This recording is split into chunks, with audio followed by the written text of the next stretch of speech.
What's up, everybody? Hello from New York City. My name is Mark DeMeo. I'm your host. Welcome to Police Off the Cuff After Hours.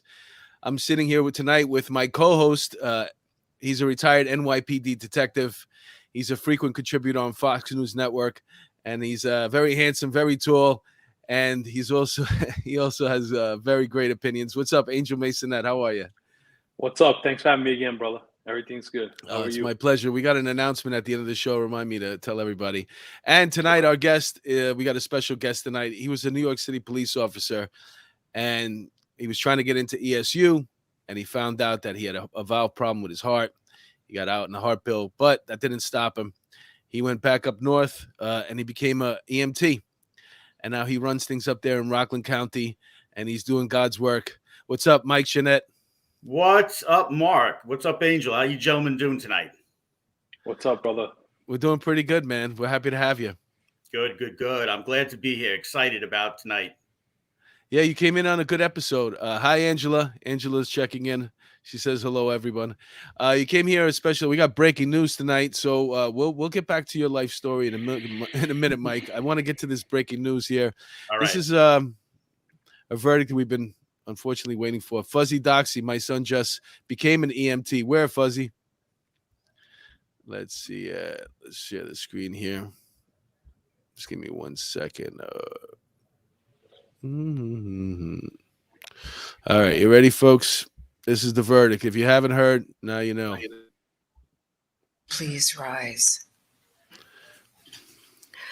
I'm now going to read your verdicts as it will appear in the permanent court records of Hennepin County.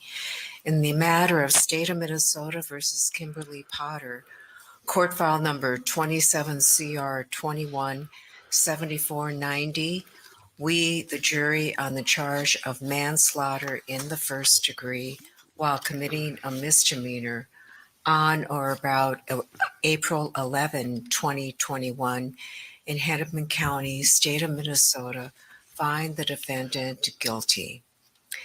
And the verdict was agreed to at the hour of 11:40 a.m. and signed by the jury person on 12/23/21.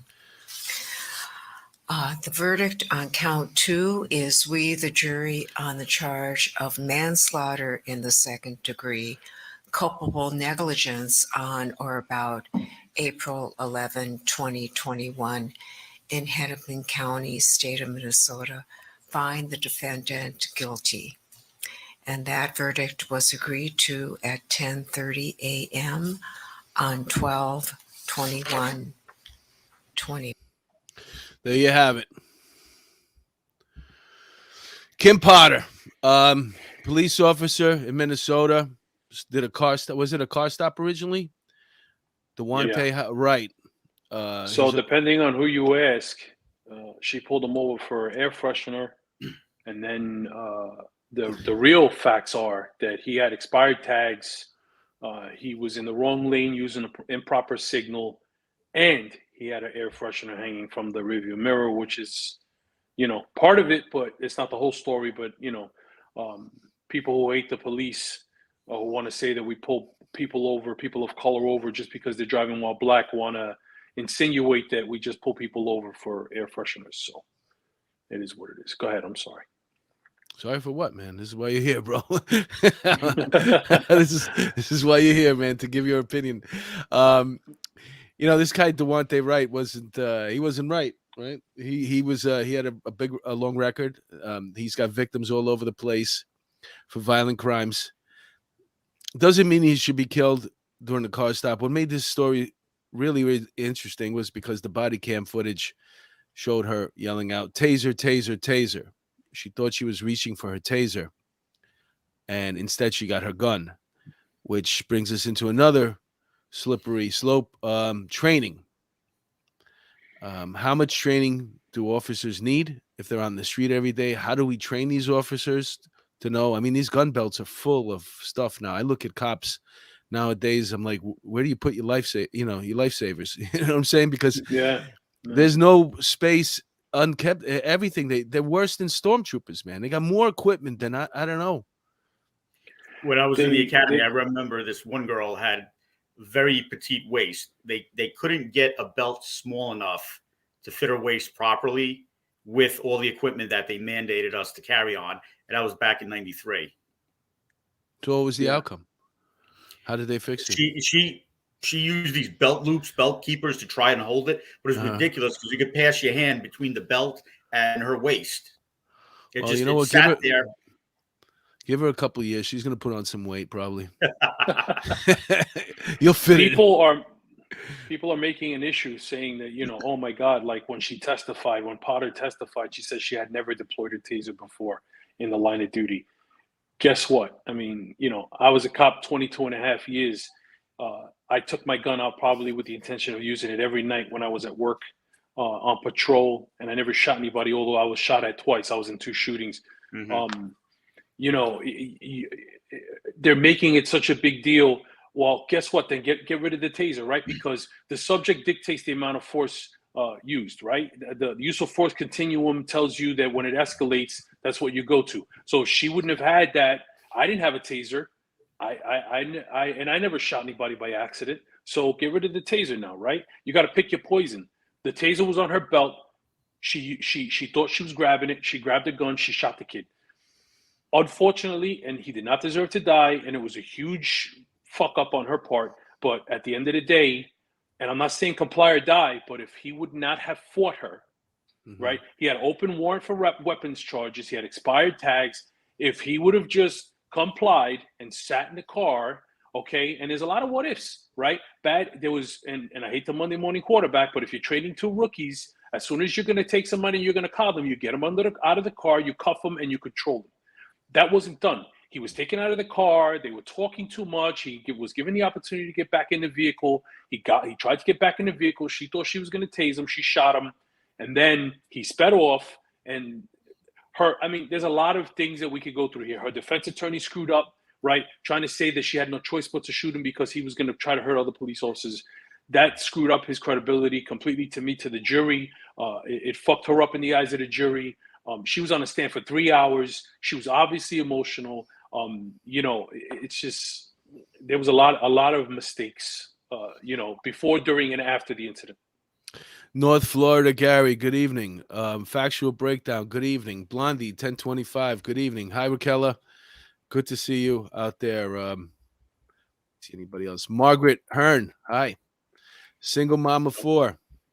Anybody else I'm missing here? No, I think I got everybody so far. All right. Hello, everybody. So I agree with Angel that one of the first things is what kind of training do they get? How often do they train? I know whether it's law enforcement or an EMS, anytime there are budget cuts, one of the first things they always cut is training. I know we used to have to qualify twice a year, then it became once a year. And if you keep spreading it out, and you keep using things as excuses like, oh, it's the pandemic, we can't. When I used to do evac, the recruits would always say, are we going out? It's raining, or it's going to be cold, or it's going to be snowing. We're like, hell yeah, you're going out there because you're going to train how you're going to be out there on patrol and you're driving. And if you're not for the people that are listening and they don't know what evac is, because most of our we have a lot of listeners that aren't law enforcement officers. Evac is emergency vehicle operators course. And when you're a rookie going through the academy, what is it, 2 weeks up there? It's 1 week, and then if there's any other training, they come back for it afterwards. All right, so they're out there basically for 5 days. They're learning how to drive at a high speed. Well, the highway department does the high speed stuff. Our stuff is more for them to avoid accidents, to get familiar with the cars, because a lot of these kids come in and they just get the license to get into the academy, but they've never driven. Yeah, they live in Manhattan or in the boroughs. They've never driven. Man, that was a lot of fun, though. I got to tell you. Oh, man. I didn't even know how you guys did it. Because in the beginning, you have to be in the car with us. So you're basically like a driving instructor. And you're sitting there and you're giving directions. I had the position where I had my hand up against the side window. Even if it was cold, my fingers are freezing out there. Because if I locked myself in, I wouldn't get nauseous from you tossing me around.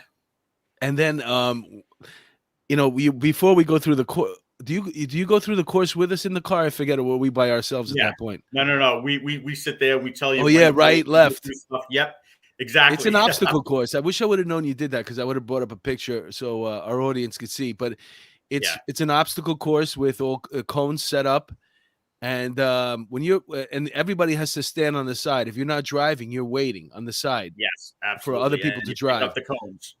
And, yeah, you pick up the cones, you put them back, and some of these cars, man, they wipe out. They lose it, man. Right? I had one where we were going through the slalom course is like an S part of the course. So you're going left, right, left, right, left, right. And it was raining. And if you gun it, you can lose it. And this one recruit had gone past the point of no return and we started spinning around. Unfortunately, the course is set up, or it used to be at the time, at Floyd Bennett Field. So on the sides, you had tall grass. We just went whoosh right into the grass. And I started laughing. And she's like, "Are you okay?" I'm like, "Yeah, I'm fine." Are you mad at me? I'm like, "No, why?" I said, "This is where we want you to screw up. This is where we want you to get the feel for what it is so that you know what it is and you don't do that when you're out on patrol." And kind of tying this back into what Angel was saying, going with training again, how many times did she train to reach to the right side for her gun, to the left side for the taser drills, gun drills? We used to have the fun house at the range is what they called it, but basically it was a tactical approach. And I will never forget going down the hallway corridor where they tell you that this is where you're going to learn what it's like to get shot at. And the instructor that's behind the door opened the doorway. And as the gun was coming up from the waist up into the face, it's like you're wondering. And unless you've ever stared down the barrel, you don't know what that feeling is like and what you're going through. Mm-hmm. And I remember in the academy, they teach you not to break leather, not to have the gun out. And after that scenario, to me, I learned I got killed here. I don't want to die. I want to go home. Right. And the thing that I got out of there was you need to do what you need to do to survive. When people are not complying with you, when they're not listening to you, it's very easy for force to go up. You're trained to de-escalate it. And when we talk about my EMS side, EMTs and paramedics are not trained to de-escalate. They don't get that extra benefit that we get as police officers and law enforcement. And a lot of times you try to use the minimum necessary force. She was trying to go for a taser. She wasn't intending on killing. She didn't have that intent with it. But like you said, how often do they deal with people that are unruly, uncooperative? And like you said, once you get them out of the car, you cuff them and you get them under control. Immediately. You know, well, you just mentioned looking down the barrel of a gun. Yeah. I'm going to show you, this is from the Donlin report. For the fans of Police Off the Cuff, obviously you know who Bill Cannon is. He was my partner on this show, and now he has his own show. And I just want to show you something. He was on the Donlin report last night. I got to give him props, man. He did a great job, man. And this is something scary, really, really scary to watch. I can't even believe this happened. But Bill articulates it great, and he didn't hold back, and he definitely represented. So let's check this out. Gun. I'm not doing anything. Look, I'm not doing. Don't shoot. Don't shoot. This is a chilling body cam footage out of Oklahoma City. It provides some insight into the drama that unfolded when a man pulled a gun on a police officer. This happened earlier in December when a relative of Antoine Hill, seen in the footage there, said Hill was trying to break into the family apartment. After Hill confronted the lone officer, he ran into the apartment and barricaded himself inside. The officer did end up firing a shot, but was able to take Hill into custody. Thankfully, neither were hurt. But here's more of that confrontation. Watch. Ray, I got a guy with a gun. I'm not doing anything. Look, I'm not doing. Don't shoot. Don't shoot. I'm not. Shoot.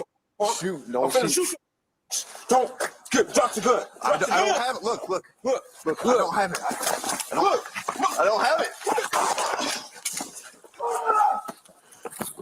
Shots fired. The guy has a gun over here. All right, so the shot you heard fired was fired by the officer, but again, no one was hit. Joining me now tonight, former NYPD homicide detective and host of Off the Cuff, the podcast, Bill Cannon, back with us tonight. Detective, this was pretty chilling to watch, and the way the officer acted certainly seems to be a great example of what cops are dealing with here today. I mean, there were points of this where the suspect had the gun pointing it right at him. It's scary to see, and he even said at one point, "I'm going to shoot you." Yeah, you know, this is disturbing to watch. I think the officer put unnecessarily imperiled his own life. He should have used deadly physical force. As soon as that guy pointed the gun at him, he knew the guy had a gun early in this encounter. Don't wait till he pulls it out. Terminate. Because he could have been killed. And it's really disturbing to watch.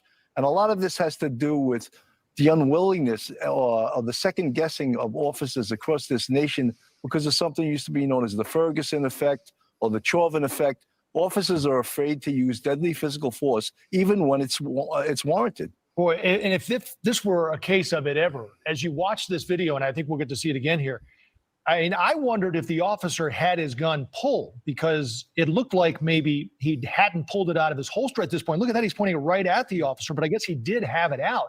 But it certainly makes you wonder. He's begging with this guy, please don't do this. From so many ways, this is horrendous. I mean, first of all, the job is a burglary. And just upon getting to that floor, he should have his gun out because that's a potentially violent crime there. Well, there you have it. That's exactly what we're talking about.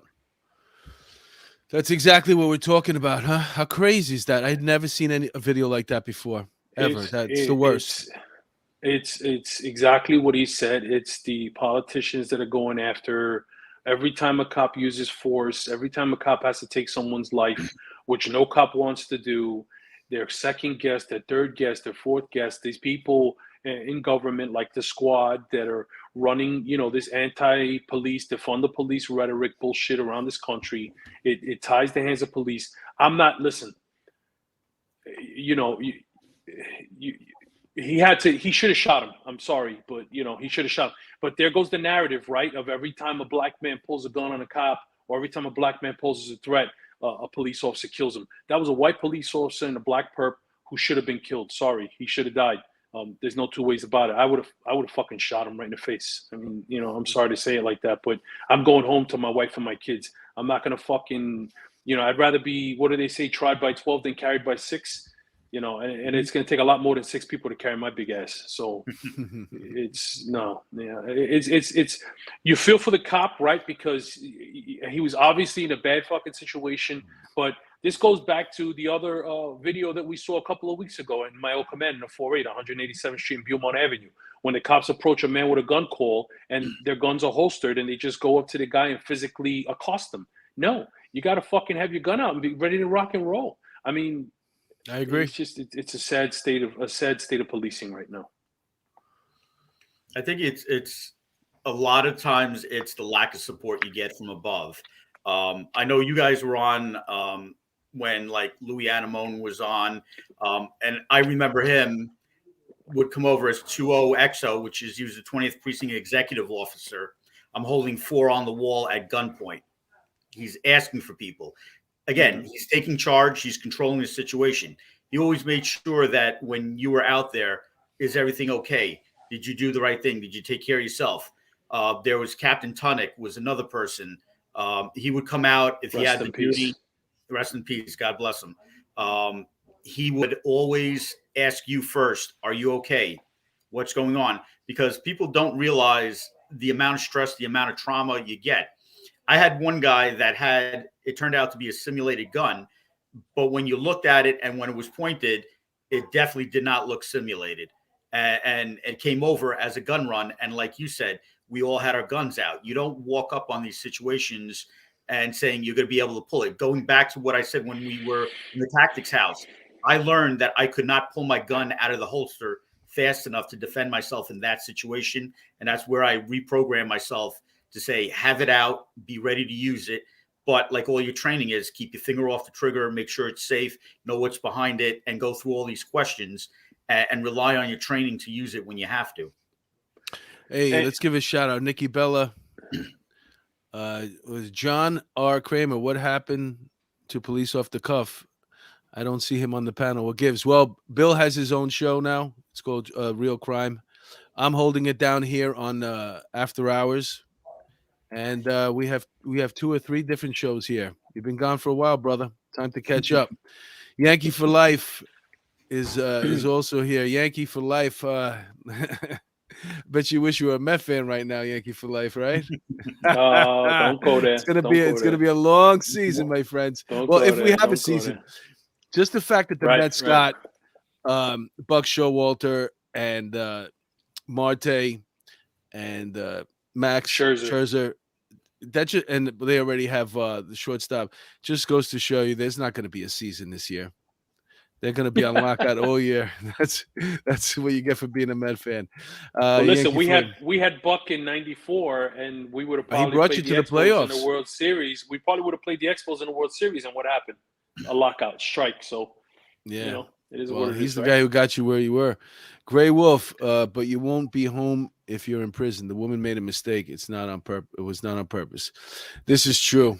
It was, well, we're talking about two different things right now. He went back to Kim Potter. Kim Potter. Yeah. She's gonna wind up doing some time. Kim Potter. It's a shame. It was an accident. Culpable negligence, which is what they had to prove for the man 2. For the man 1, they had to prove grave indifference. Right? They said that she was committing a crime while she killed him, which was the mishandling of a firearm. This is setting a very dangerous precedent for law enforcement around the country. Did she fuck up? Absolutely. This should have been a civil trial. The problem with it being a civil trial, what a lot of attorneys will tell you, is that police have qualified immunity in civil trials, right? So if they're acting within the scope of their employment, they're indemnified, right? Most of the time. Now, that would have been the issue. Was she acting within the scope of her employment? But I mean, listen, it all comes down to it becomes a grandstanding thing, right? We saw the cheering outside of the courtroom. We saw they hold these press conferences and they thank everybody. They thank their mother. They thank Jesus, like they fucking won an Oscar award, like they won an Academy Award, right? This never happens ever when there's a little black or Latino baby killed in a drive-by shooting in the South Bronx or in Cleveland or in Chicago or in San Francisco, right? Whenever that person gets convicted, you don't see the Ben Crumps of the world and the Al Sharptons of the world standing outside and grandstanding, right? And turning it into a fucking Academy Award-winning moment and thanking everybody and their mother, right? Because it doesn't matter. It only matters if a police officer takes somebody's life, right? It's bullshit. I think they're taking a little bit, whatever they can put their hands on and grab, they'll take it. You know what I'm saying? Any little victory. This was a real tough one. That taser thing. It just, it breaks your heart, but that's a bad mistake. That's a really, really bad mistake. Horrible. It's a bad freaking mistake. She had no intent. There was no intent, right? She came out and was like, I'm gonna tase you, taser, and then boom. And as soon as she did it, she knew. She was like, holy shit, I fucking shot him, But again, the optics are bad, right? There's a lot that the jury has to digest. It's a confusing thing if you're not an attorney or you're not law enforcement to go through and dissect all this shit, right? The fact that the first thing she said was, oh my God, I'm going to prison, not, oh my God, I hope he's okay, and she didn't try to render aid, right? That doesn't look good. You know what? You bring up a really interesting point there. She didn't chase the car down to fucking make sure. In hindsight, that we're talking about, like we just showed Bill on the Donlin report, and I don't think anybody in their mind could say black or white that whoever that cop was, that he would have been unjustified in shooting him. The gun was pointed right at him. We saw it look like a gun. Every jury in the I have to say that every jury in the world would have found that a justifiable shooting. You'd be surprised. You'd be surprised. Yeah. Really? Yeah. Yeah. This was that's going on these days. I would definitely. They should have shot him in the leg. They should. Exactly. I said specifically, and I remember saying it, that I would have shot him in the face. Yeah. Guess what? I would have shot him in the face. Fuck your feelings. I don't care. That's what I would have done. I would have made sure that I shot him to stop him and to kill him. That's it. We shoot. We're trained to shoot to stop. I'm a civilian now. If I was in that situation and I was at the mall with my family, I would have shot him in the face. No questions asked. If he was trying to rob me or accost me with a gun like that, that's it. Listen, police work is dirty, right? Bad people do bad things, and police work is shit, right? So you got to get shit with shit. When you're dealing with shit, you have to get fucking tough, and you got to be fucking, sometimes you got to fucking take people's lives, or you got to use force. That's the reality of policing, right? It's a fucking dirty job. Well, it brings us to an interesting point right now, because we're talking basically about how mixed up all the police officers nationwide are, not knowing what to do, scared to do their jobs, shooting, calling taser, guns pointing at them, and not shooting, walking up to a call with a man with a gun and, walking with your hands, just not with your hand on your gun. And these are two of the politicians that are responsible for it. Both of them are congresswomen. The top one, let me see, what is her name here? I got her name. Her top one is Gay Scanlon. She's a congresswoman for Philadelphia, and she got carjacked a couple of days ago in the middle of the day, 2:45 in the afternoon, walking from one of her government buildings to her Acura. 2:45, and then on the bottom is Kimberly Lightfoot. Her and her husband were walking. Were in their car, and this one was at gunpoint. I don't know if they both were, but I know specifically this one was at gunpoint, and they took their Mercedes. Both of these women are congressmen, and both of them are very adamant with defund the police. They're both known to be soft on crime. And, I don't want to say good for you, but I think it takes, usually these are the last people that are ever get involved in any type of crime. You know what I'm saying? And Affected now, by crime, they're not affected at all usually, and that's why they can pass these laws. I wonder I bet you, even though I think they're so brainwashed, both of them, that if you sat them down, they still wouldn't change their mind. I think a lot of this kind of circles around, and people start throwing around with the bail reform, with like numbers and statistics. And I took a look at like some of the crimes that are listed on what's eligible for the bail. And one of the interesting things in the law is, while they are eligible for bail, it doesn't say the judge must give them bail. It means the judge could just say, nope, you're free to go, and that's it. And stuff on that includes like assault on police officers, violent crimes like murder 1 and 2. And it's no wonder that if you look at like CompStat, which is one of the things that you can pull up for free as a civilian, the crimes are up, both in murder, in rape, in felony assaults. And all of these are things that are eligible for the people to start taking no free bail. You had one person that just recently assaulted someone that was, I think, twice before within the last 3 months released on felony assaults. So they're getting out, they're doing it over and over. Some of the thing I think they did is, I think it was 2 summers ago when they started dumping water on police officers, and they were going around doing that. That was part of the desensitization of the public. They were like, oh, it's just a joke. It's a joke. But they were getting brazen enough to come up to officers and do something. And now they're spitting on them. They're slapping them. They're gotten to the point where they're getting out frequently that, okay, nothing's going to happen to me. So I'm going to do this at 2:00 in the afternoon. I'm going to do that carjack. It's not, I'm waiting for the undercover of darkness. I'm going to hide in the shadows, in the dark alleyway. No, I'm coming right out because nobody's going to do anything. Because if they do put me away, by the time you're done with the paperwork, I'm out already. Yeah, no consequences. Listen, weakness invites conflict, right? When you're not tough on criminals, you invite criminality, right? These criminals, they have no consequences. They're not held accountable by anyone. First of all, they're not held accountable in their homes. They're not held accountable probably when they're kids. They're not held accountable by teachers. It's a crazy cycle that goes up to when they become adults or young adults, and they're not held accountable by the justice system. And the problem, and a lot of people don't realize this, right? Or they do realize it and they're in denial, is that the police can't do this by themselves, because we could lock somebody up 100 times. And if they get released 101 times, there's nothing that we can do. It's the liberal judges, the rogue DAs, right, that are allowing these people to get out without consequences, and there's no accountability. And it's the same thing on the world stage. weakness invites conflict. If you give off this weak, it's like that in the hood, right? If you're walking down the The street, predators are going to take you. Exactly. That's it. If they see that you're weak, right? I used to tell rookies this all the time. Don't look weak. If you're out walking a foot post and you're walking by 5 dudes on the corner, you better Own fucking that act corner. like you own that corner. You better act like you own it, right? Because if not, you'll never get that back. Weakness invites conflict. That's the bottom line. Yeah, I saw a female cop the other day on her phone. I wasn't even on the street. It was a video.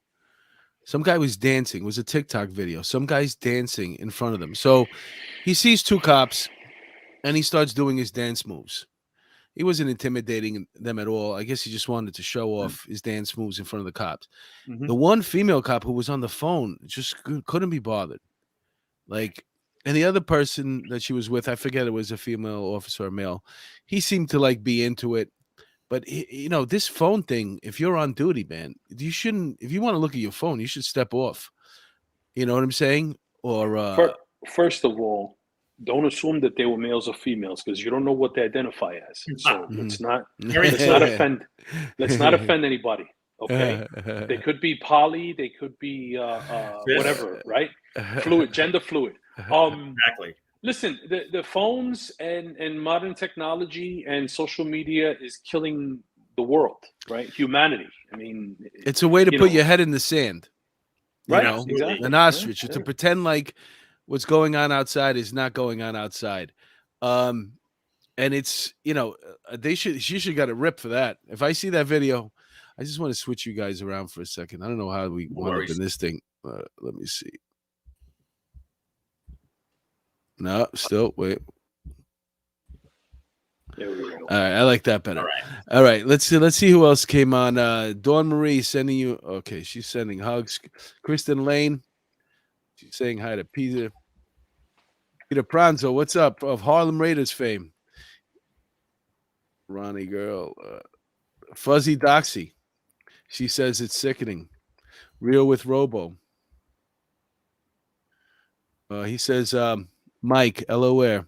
Sure, nothing will happen unless I'm there. You spit on the cop in front of me, just assaulted a cop. I have the right to defend that cop, and so does my bat with a carpet tag strip. I like that. Real with Robo. Negan. That's Negan. Negan, exactly. Yep. With his bat. Lucille. We appreciate you, man. Virginia G. Philly is a hot mess. I was born and raised there and left in 2020. Very anti-police, and it's a disgrace how the police have no support.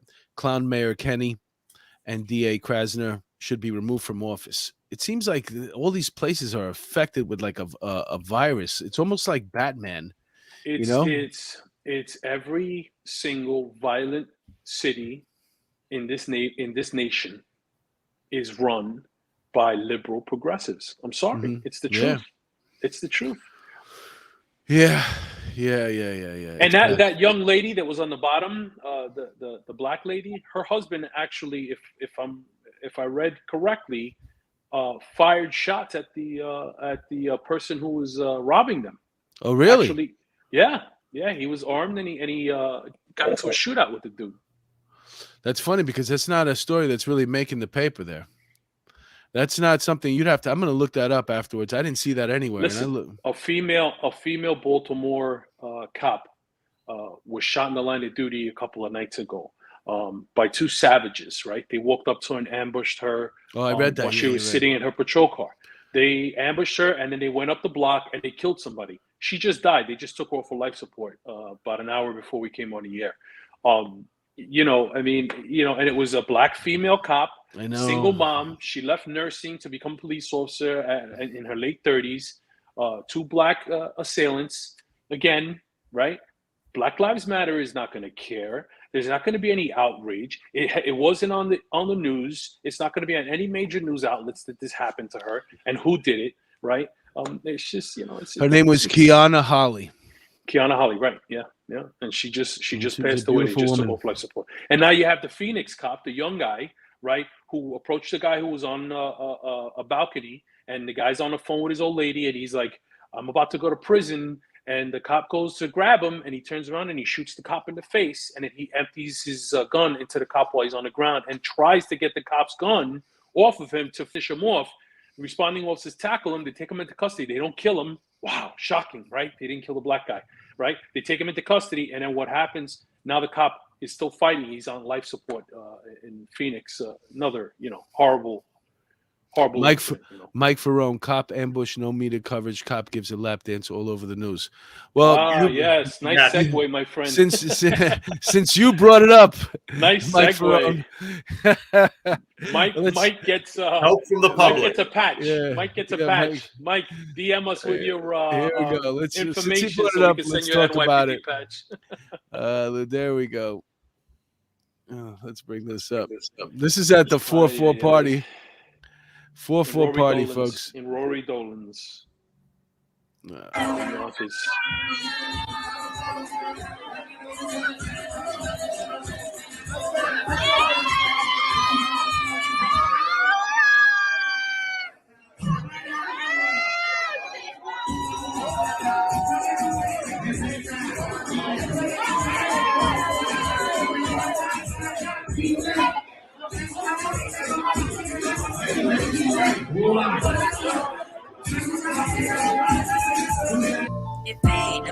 Oh man! So, Wow. what's the first thing? The first thing that comes to my mind is, why is her face blurred out and his isn't? Right? Is she some sort of victim here? Are we missing something? This shouldn't be on the news. This is bullshit. It's so. It shouldn't be on the news. It's part of the anything that you can do to make a cop look bad or police enforcement look bad. It's a holiday party. The 4-4 threw a holiday party. Police parties in the past, let's be honest, we've all been to them. Known to be a little out there. You're letting off steam, little crazy. This is nothing compared to a real cops party from back in the day. But by the way, that was someone who did not like that lieutenant, who had a bone to pick with him for whatever reason. Maybe he denied the day off. Maybe he didn't. Maybe give him a shitty post. Maybe he took him out of their sector. This is somebody who had a vendetta, a beef to settle with that lieutenant, and he or she ended up doing this and releasing it out to the press. And are you just speculating here, or you think you're close to knowing? I'm speculating, but I've had a couple of people reach out to me, and it's leaning that way. It's just, again, it shouldn't be on the news. Listen, was it stupid? Absolutely. Was it something that shouldn't have happened? Absolutely. But now, right, look at what we have. It's a fucking mess. More negative publicity on the police, which is not what we need at all, right? You got this this lieutenant's wife, right, who's now another victim, right? Who everybody's, saying stupid shit about her because she came out of the house and was pissed off at the press, and people want to talk shit about her. I mean, that's what I was just checking something out. we need. If you kind of walk into any bar, it doesn't even have to be cops. You walk into any bar as a civilian, you're going to see this going on at the end of the night, the beginning of the night, depending on how people are going. They're out there. You go to a bar, you go to a party, you're looking to unwind, you're looking to forget about stuff. And law enforcement, EMS, firefighting, when you're in there, all these things have a lot of stress. We carry a lot of baggage. We come home with stuff and we can't always talk about it. The military has baggage that they carry. And unfortunately, some of these things lead to people having suicide. But you need to have some sort of an outlet. And a lot of times people go out to a party, the end of the week, they just want to unwind. People go home, they have a couple of drinks at home. Whatever it is, you get together with friends, you party, you joke, you play. And just because it's, like you said, it sounds like somebody had a vendetta because you know this is going on, you're filming it, and then you release it. What were you intending? What was the purpose of you recording it? During the George Floyd riots in the summer, right? There were people on top. There were young ladies on top of Chicago PD RMPs, and I'm sure they were defecating. They were twerking. First, let's start with the twerking. They were twerking on these cars. They're making all sorts of viral videos twerking on these vehicles. Nobody gave a shit. They didn't go to that girl's house and try to identify her. Why? Because she's not a police officer. Then, to your point, there was another savage who was on top of an RMP taking a shit. Some white chick. It's the only reason why double standard. The only reason why it's slightly relevant, especially in these times with the Me Too movement, is the power here. It's a lieutenant and a rookie officer. Mhm. So, I mean, obviously the lieutenant should have known better. If it's two cops, two rookies doing it, But- then it's really a non-story at all. Well, It's they a weren't non-story. It's a It's- non-story. Yeah, position of But- power, position of authority. But if I'm not mistaken, there's nothing, while you can't fraternize while you're working, I don't think there's anything that says off the job in your own personal time that you can't do this. Well, he got transferred to transit, by the way, Yeah. and right now he's probably at an even better Christmas party right now. Absolutely. Transit's probably nobody's looking out for transit. You know, nobody gives a shit about yeah. transit. That's like the best kept secret I heard. Yeah. That transit party's probably off the hook, and you know what? They're probably all giving him lap dances, even the guys, and his new command God. over there. Don't judge. I hope not. Oh yeah, you know what's Crazy funny that I times. mentioned that if it's a guy giving him a lap dance, nobody's gonna say boo. No, nobody would have No, count. no. They would have. Well- They would have done the old yes, queen, yes, queen. Yeah, do yeah. It, do it. Empowerment. Oh, It would have yeah, been that's empowerment. it. Yes, queen. So a lot of people seem to think this is a non-story. You shouldn't have made the paper. Listen, we agree, but last dance, lap dance equals steady weekends. That's what Mike Ferrone said. She is she's working her way up the operator chart. She started off as maybe she was a sergeant operator, wanted to get to lieutenant operator. That's it. You know, be aware if Trading in. be aware if any police so or cliche. anyone you all need an ear over Christmas season. If I'm on YouTube and Twitter, feel free to send me a message. Oh, that's nice, a real Robo. Thank If you. anybody in need wants to talk over the holidays, Thank they you. might be depressed, reach out to Real Robo. He's there for you. So yeah, that's interesting. I miss the holiday parties. That's one thing I miss about the job a lot. This time of year, the Manhattan DA's party down, because I was in the Warren squad. That party used to take place during the day. Well, it started about 5:00 when court closed, and you'd walk in there, and it'd still be light out, and we're having the party right there in the vestibule, the main lobby before you go up into all the courts.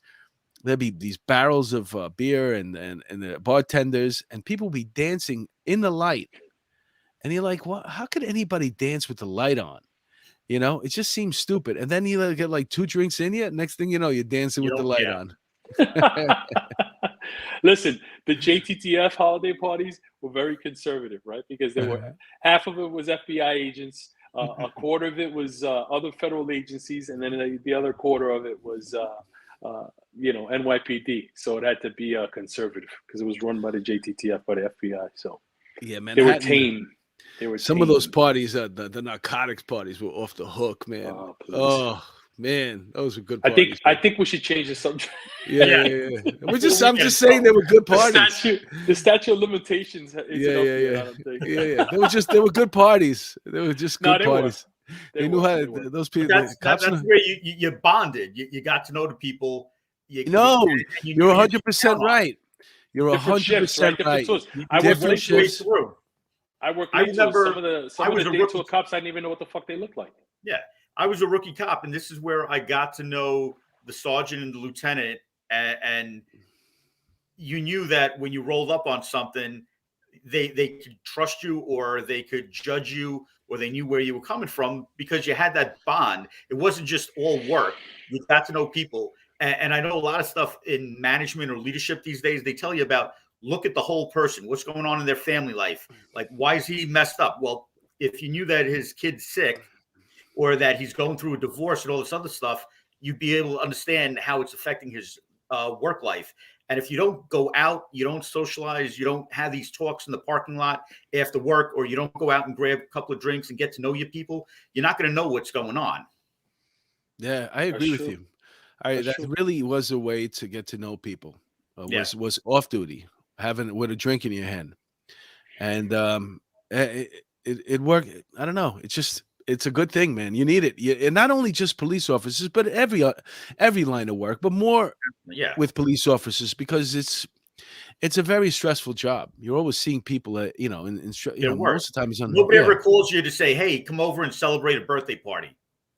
Right. They're always calling you when they're being robbed, they're stabbed, they're shot, somebody beat them.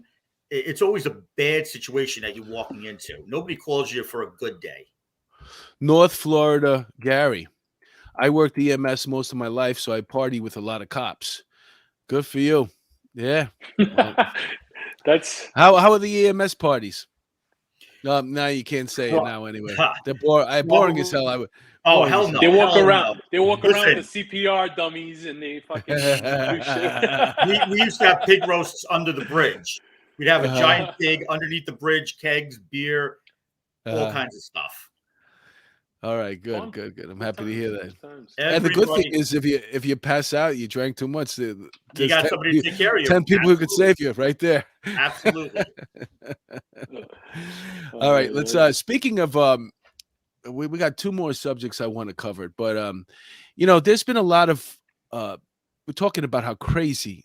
We're talking about people, girls twerking on top of police cars during the riots, and all these things. EMS wasn't spared. I mean, look at this, right? They're under attack just as much as everybody else, every other first responder, and they're unarmed. Okay, so let's check this out here for a second.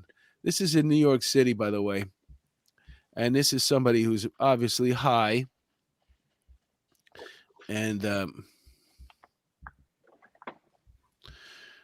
I don't know whether he wants to. If you want to eat healthy and feel your best, you've got to try Kachava. They got me. Kachava. Well, That's it. They watch you. Kachava's good.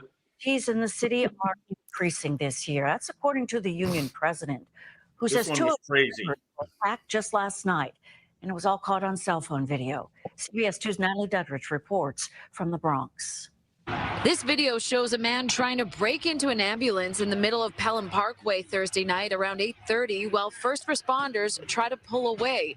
He was actually a patient that EMS were called to help 20 minutes before.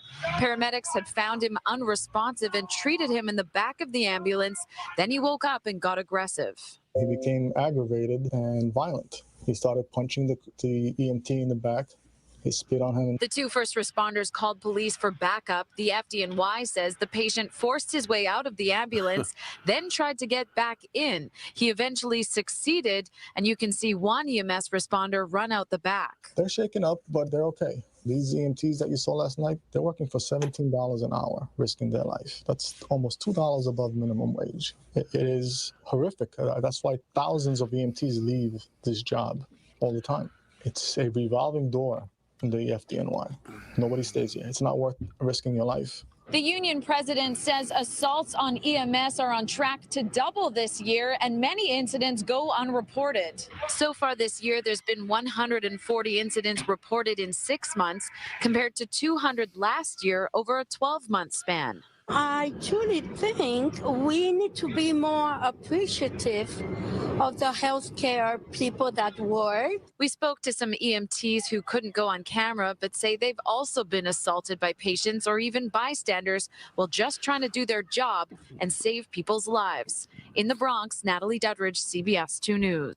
It's so crazy, man. It is so crazy that what we're dealing with. You remember the EMT of Arroyo? I think it was in 2013. Yadira Arroyo. She was I think it was 2013 maybe. 17. She got run over. by the ambulance. She got killed. Single mom. I mean, this is nothing new. This has been going on since EMS started. Decades, Yeah, no, constantly. like I was constantly running to EMT calls where they were calling for a 1013 because they were getting assaulted by someone they're trying to help. I think it's worse now, though. I don't know. Maybe it's just the sentiment. Maybe it's not worse. I mean, but it just feels worse. One of the things with this one, and again, not to Monday morning quarterback these guys, but our training in law enforcement is before we put somebody in the back of the patrol car to take them to the precinct or anywhere, we pat them down. We check to make sure they don't have weapons or drugs or anything on them. We're putting, as EMTs and paramedics, we're putting patients in the back of our ambulances, and especially if they're unconscious or we think they're overdosed or whatever, or intoxicated. Our line of thinking and our line of training is not to pat them down and check for weapons. This guy, from what I understand, had a knife and pulled the knife out on them as well. That's crazy, man.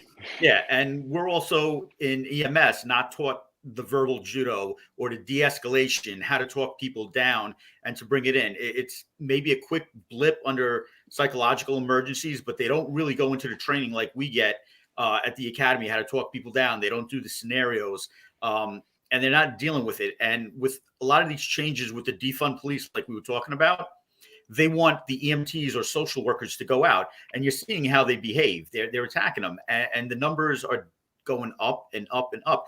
Again, with the assault on cops, there's a law in the penal law about making it a felony.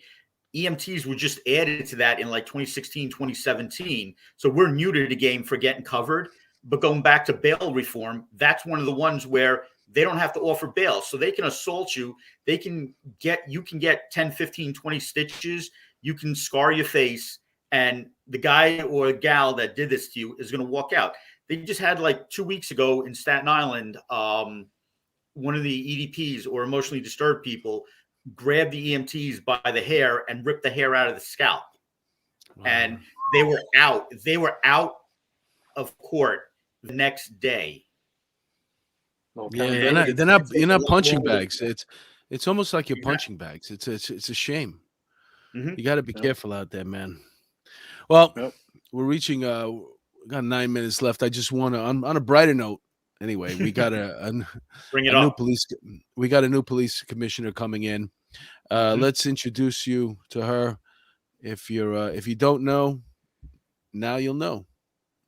Hold on. Biggie. If you don't know, now you know. You know.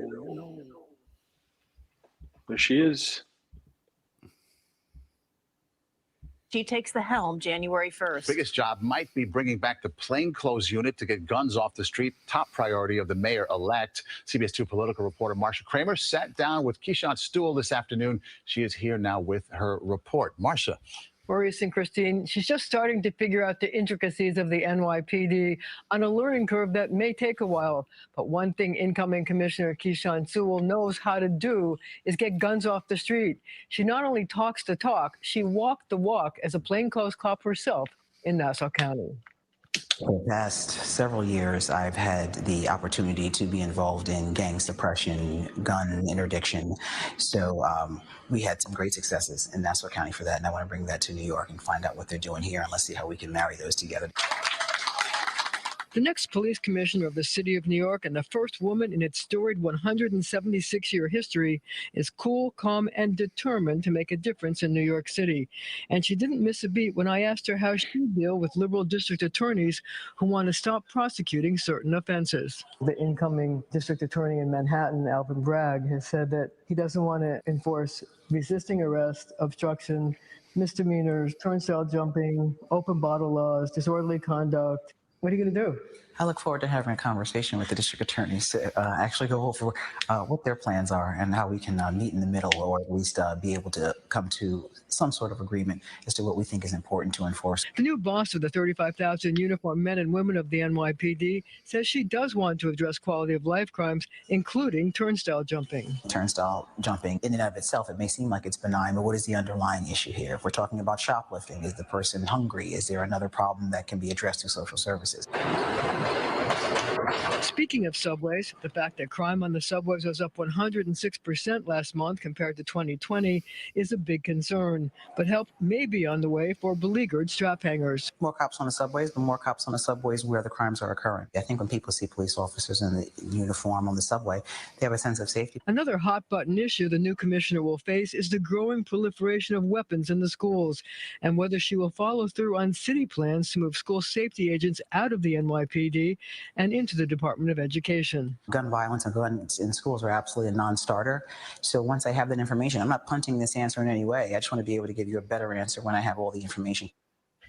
When I interviewed incoming schools chancellor David Banks last week, he said the safety agents should remain under the jurisdiction of the NYPD. She sounds good, man. She sounds good.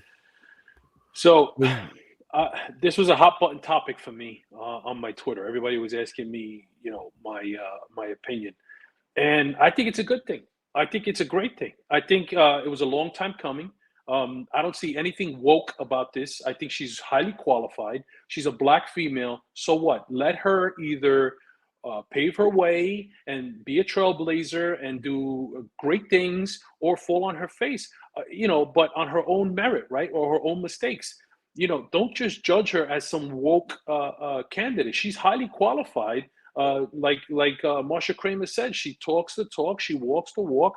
And the best thing about it is, she's not coming from the NYPD, which means she owes no one anything, right? There's not a chief that could say, I did this for you when you were a detective. There's not a chief that could say, I just did this for you when you were a lieutenant. Now you got to, one hand washes the other. She owes nobody nothing. So that is a it's a great downside. choice. It's a downside of that woke movement, that now anytime, any type of, what's that? When it's an affirmative action type thing. Yeah, because when people get stuff legitimately, they deserve it. You know what I'm saying? There's always going to be that question following it. And, I like the way she sounds. She sounds legit. Sounds like I never heard of her before, but she built up her credibility in Nassau. She built up the bureau. Chief of detectives. She was the chief of detectives there. And she got promoted because, like Angel was saying, she can go out, she can do. And what we need to do is judge her on her merits. She got to this point because of what she did. We got to give her a chance. And there are people that I remember my psych interview for the police department. They were like, do you have a problem working with a female partner? I said, absolutely not, so long as they can do their job. I have problems working with male officers that can't do their job. And we don't need to judge her coming in just because of the color of her skin or the ethnicity or her sexual orientation or her gender. She needs to be given that opportunity because so far she's done things. She's made things happen. And that's why she got to where she was. And that's probably why Eric Adams tapped on her. The rank and file are unhappy. The community is unhappy. Something has to change. And this is certainly a change. And I welcome the change. The old way wasn't working. Ask anybody. Ask cops and ask civilians, people in the neighborhoods. They weren't happy with the job that Shea was doing. They weren't happy with the job that O'Neill did before him. I mean, it's time for a change. It's time for a change. Let her be the change, and let's see if it's a positive change. Well, this is Eric Adams' first move, so I think it's a good one. I do too. If this is any indication into how he's going to operate and do business, it looks good for him. Listen, we'll talk about it a year from now, and let's see what happened between now and then, right? Let's see if there's a cop killed, God forbid, right? God bless all our men and women in blue. And she decides to, virtue signal or go out of the country to protest the president, and then cops have to turn their back on her at or the mayor, Eric Adams, at a funeral. Let's see if that happens, God forbid. So we'll see. Well, we're approaching almost the end of the show here, but it's also a special time of year. Christmas Eve is tomorrow, so I just want to I'll make an announcement first, and then we'll say Merry Christmas to everybody who did us the honor and pleasure of tuning in tonight. So here's the deal: we had a gentleman that was I think he left now, but we've been doing this off the cuff or a police off the cuff version of it for I don't know, it's got to be 4 years now, three or 4 years. We're approaching 4 years, I would imagine, and we have so many shows. And Bill and I started this together, and then during the pandemic, we started with the Patreon. Which, by the way, if you're out there and you want to help the shows out, both shows, all of our shows, please subscribe to our Patreon. We have several tiers there. We also have YouTube memberships that is convenient too. If you're watching on YouTube live right now, please go by there, check it out, pick one of them. We'd appreciate the help. So where are we? Okay, so in the middle of the pandemic, we started our Patreon, and for the Patreon, there's a wall there, and people were supposed to get extra content. So with that in mind, Bill started doing his true crime. I started doing my telling my stories, and true crime is very, very popular right now. So the numbers built up, and Bill, I'm still working. Bill has a lot of free time, so he does coffee time with Bill. And listen, we appreciate the numbers.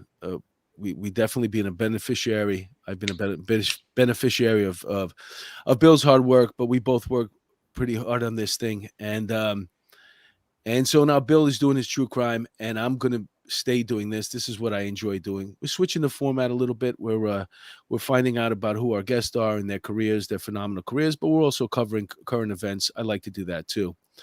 And that being said, I asked Angel. This is I proposed to Angel and asked him if he wanted to be my co-host on Monday nights with me here on Police Off the Cuff After Hours, and he said yes. So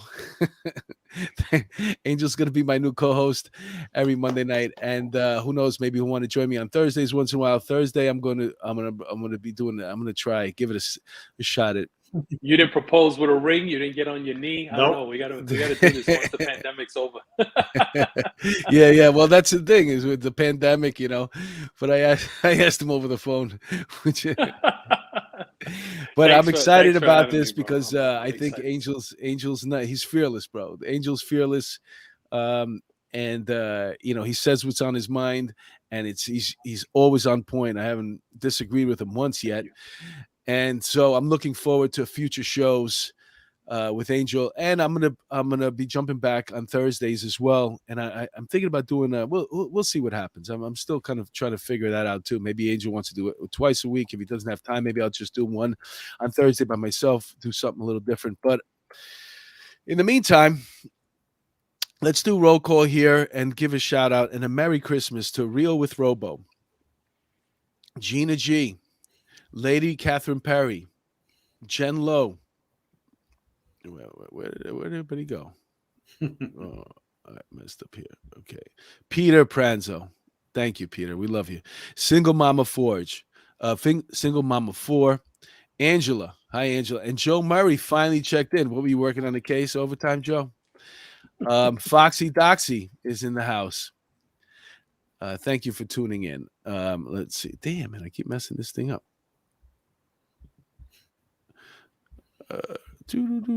Growing pains.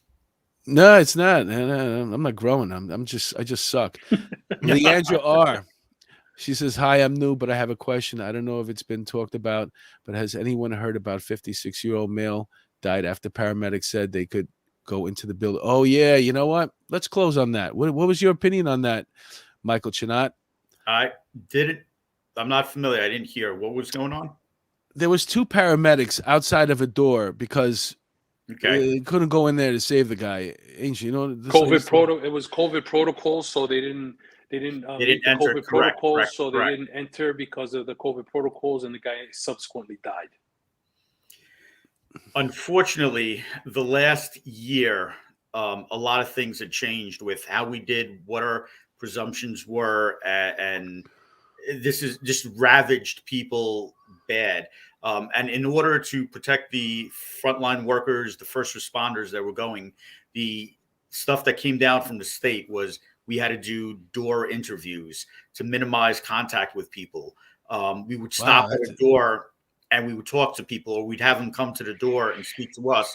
And unless we put on our PPE or personal protective equipment, those suits with our masks and double and triple glove and all this other stuff, we weren't going inside.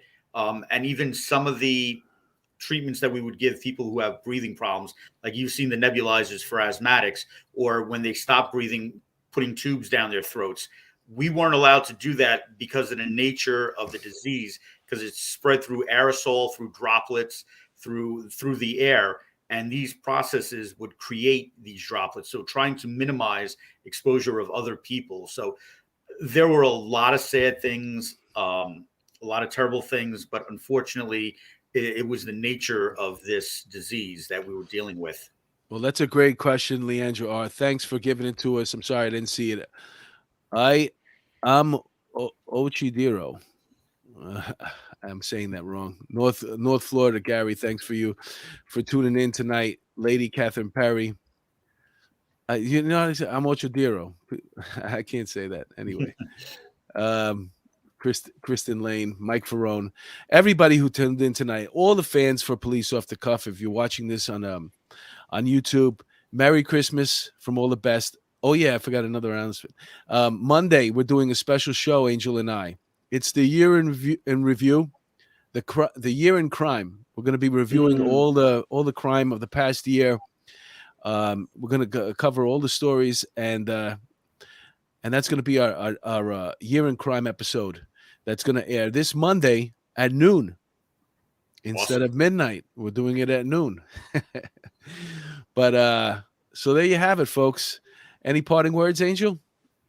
No, listen, follow me on Twitter. That's where I do all my police advocacy and I give my opinions. It's at Big Rican Man, right? On Twitter. That's me. I'm the Big Rican Man. So follow me on Twitter and on Instagram too. Thanks. Mike, any parting words? Be kind to each other, take care of each other. And again, during this time when everybody's sad and depressed because of the lack of sunshine, make sure you're looking out for each other. You see anything strange, like our friend said, we're here to listen, talk to us, get it off your chest. Don't carry that baggage, and don't do the worst that we can do. Stay alive. All right, folks, there you have it. On behalf of Police Off the Cuff, I just want to remind you once again, this Monday, tune in to noon for our 2021 Year in Crime review. I'm your host, Mark DeMeo. I'll be playing this weekend, Friday and Saturday night, one show only at the Eastville Comedy Club in Brooklyn, downtown Brooklyn on Atlantic Avenue. Eastville Comedy Club, showtime 8 o'clock. They're doing one show on Friday, one show on Saturday. Should be a full house. Love to see you there. God bless. Stay safe. We love you. Adios. Peace. Peace. I'll take it.